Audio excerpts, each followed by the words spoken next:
গোপন বেশে ৭০,০০০ বছর ছিলেন মোরের দেশে।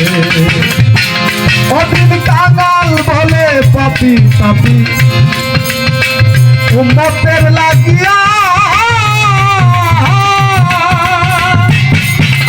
অবশেষে আসলেন নবী মানুষের রূপ ধরিয়া, মানুষের রূপ ধরিয়া। তুমি সাল্লাল্লাহু তুমি কামলিওয়ালা নবী, তুমি সাল্লাল্লাহু তুমি কামলিওয়ালা। নূর পিয়ালে নূরাতন হয়ে অনুরাগের বিনা বাজিয়ে, অনুরাগের বিনা বাজিয়ে। আমায় ভালোবাসো নবসেজে এসো, যদি আমায় ভালোবাসো নবসেজে এসো, এসে বইসো আমার হৃদয় মন্দির